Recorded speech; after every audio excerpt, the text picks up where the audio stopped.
Hey, Boxing Day was yesterday. Christmas was the day before. How many of you repented?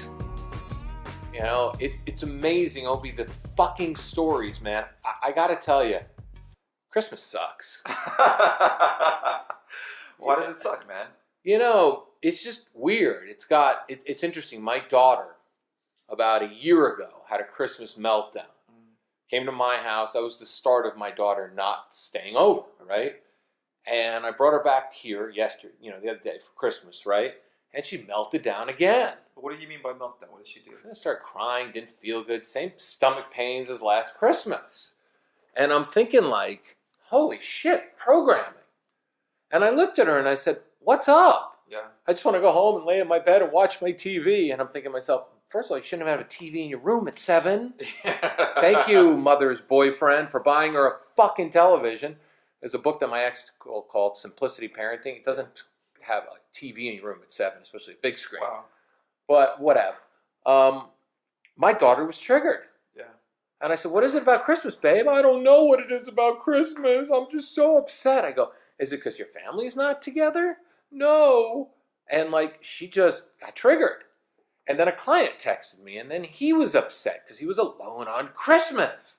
And he got triggered, right? Yeah. At his ex and all this other stuff. And another client got triggered about an ex who apparently got married right before Christmas. And he just felt like the biggest loser in the world because he was alone on Christmas. And I'm thinking like, fuck you, holidays.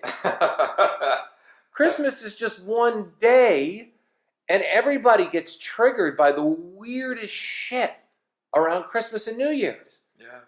I mean, I did nothing Christmas. I hung out with my daughter for a little while, went to my girl's house, and we watched Shameless. That's the perfect show to watch on Christmas, right? Why is that? Because it's fucking all about fucked up family from the south side of Chicago. It's brilliant. And Frank Gallagher is like the most fucked up man in the world, and he gets, he becomes a saint on this season's episode. It's hilarious. But here you are, and then you went to Christmas Eve Mass.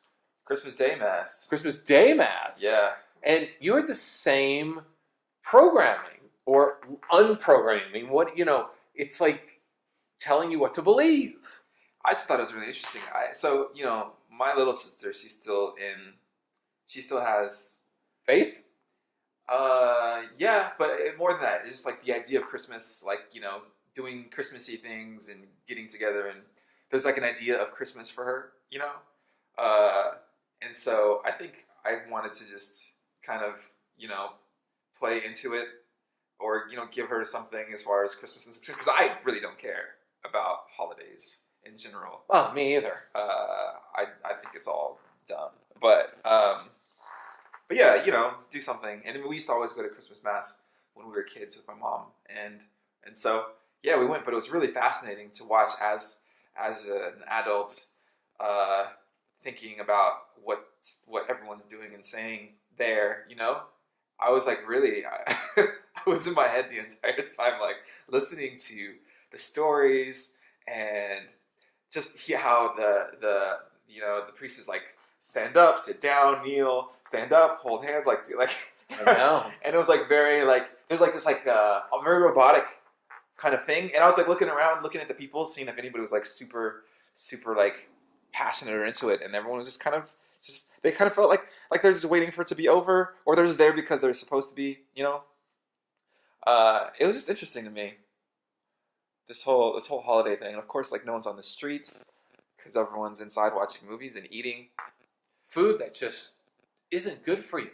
Yeah, I don't know, I appreciate it. I took pictures in the morning because there's like empty LA streets at like dawn. I thought that was really pretty fascinating. But yeah, but you know what it is? Everybody's got this idea. A guy emailed me the other day and said, next year, David, I'm going to, it's like I got to lose some weight and everything else. And I wrote him back. I said, maybe you should eat healthier and work out. He goes, huh?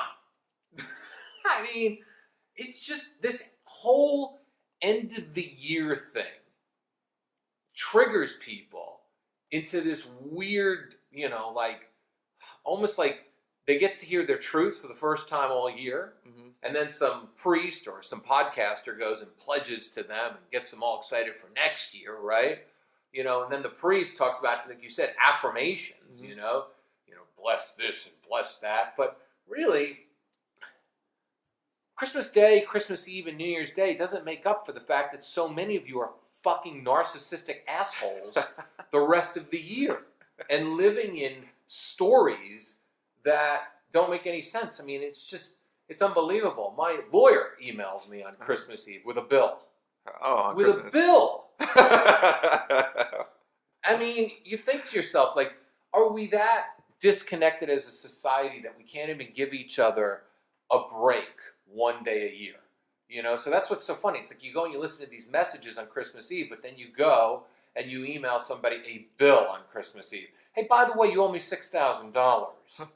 Christmas Eve. It's like, isn't that It's a Wonderful Life? That's like Ebenezer Scrooge. I haven't even responded. When I will respond, I'll be like, thank you, Scrooge. He wanted a Christmas gift. Yeah, thank you for sending me my Christmas wishes. It's amazing that there's just it's almost like the priest and the family time, they want you to disconnect from the stories that you've been living. But the problem is the stories are constantly going in cyber world. The Instagram story, the Facebook story, right? The Snapchat story. We can't get out of our stories long enough to actually see that our stories are actually detrimental. So the priest's messages are great on fucking Christmas Day. Mm-hmm. They're phenomenal. Thou shalt do this and thou shalt do that, and, you know, repent for your sins and be more kind to mankind and all this other whatever stuff they tell you. And then the very next day you're on Facebook and Snapchat and you're living your life and you're connected constantly to the world that you're constantly connected with, and you never have a break. And it was interesting because I took a couple of days off to have a break, mm-hmm. and it was so nice. And yet people were emailing me, Christmas Eve, Christmas Day, questions about their dating life. You self-centered motherfuckers. It's like, really? They're at home alone and they need your No, they don't guidance. need that, but they don't need the guidance. They don't need the guidance. They need to look inward and not bother other people with their crap. And that's the whole message of the holiday season. Look inward. Stop bothering other people for the solution that you think is out there, that the solution isn't out there. The solution always lies within. But yet people, I can show you emails from Christmas Day. What do you think about this and this? It's Christmas. It's a fucking holiday. It's like, deal with your own shit. The magical answer, I'm not Santa Claus, and the magical answer ain't coming to you. The answer lies within, and I think that's the biggest message, that these people go to church on that one day, and they listen to all this stuff, and they listen to motivational messages, but they don't take it further, and they go back to their fucking life and their existence. And I think we've become so disconnected as a society that we can't even remotely see ourselves in the mirror anymore. I mean, to be honest, like you can ask the question, like, how many people actually see themselves in the mirror ever in the first place? You know, I mean, that introspection, that, you know, self-analyzing, that like going deep. That's not a common quality, I don't think.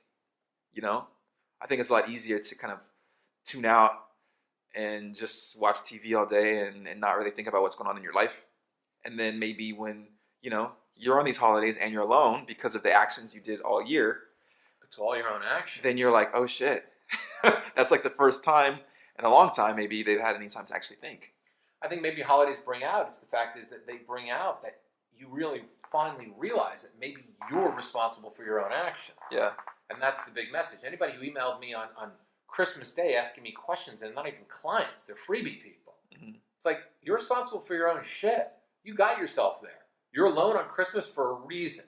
You're alone between Christmas and New Year's for a reason. It's because you didn't work on your shit all year long. That's your reality. You didn't work on your shit. You chose not to. So then all of a sudden the holidays come out and you feel all alone and you start thinking to yourself, well, I got to come up with a solution. A solution doesn't come overnight. You can't unwrap a solution under the Christmas tree. It doesn't exist. You can't find it in church. You got to find it within, and you got to look in the mirror every single day. And I think people don't do that.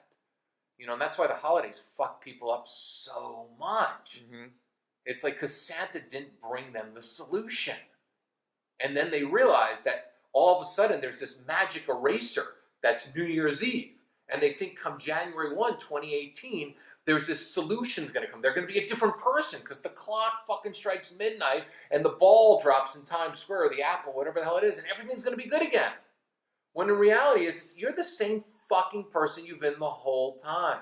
The solution doesn't come because anything changes, because the holidays come. And I think that's the biggest realization, is that you trick yourself that everything will change. It's Christmas, I'm going to get my stuff together, right? It's New Year's, I'm going to get my shit together. But Santa's got to come every day for a solution. And you are Santa Claus, just like you are God. Yeah. Yeah. That's it, man. That's a rant. You got to be your own Santa Claus. You got to be your own God, and you got to figure out your own shit. Because it doesn't go away. My shit doesn't go away. My daughter proved it the other day. She still has anxiety. She's still triggered by things. Nothing has changed in a year. You know why? Because I've been willing to make changes, okay, but the other root of the tree has not been willing to go to therapy to make changes. And it's something I said a year ago. If the roots of the trees, meaning all the people that are affecting your life, don't get together and work together, nothing will ever change. Especially when you're working as a team, because that's what we really lack in life is teamwork. Anyway, we'll see you tomorrow. This is going to be a reality check. You're going to look at New Year's Eve way different. So these are the episodes you're going to need to listen to over and over again and spread the love, because the reality is that I need more people listening to this because this is my passion. So you can, instead of emailing me on a holiday and asking me a dumbass question, which you know I'll answer 363 other days of the year, except for my birthday, probably Christmas and New Year's, why don't you spread the podcast and do a favor for me, because you seem to be asking a lot of favors of me. So that's what we do. We give, because Santa means we give. The reason to our inner Santa, it's not what we get, it's how we give.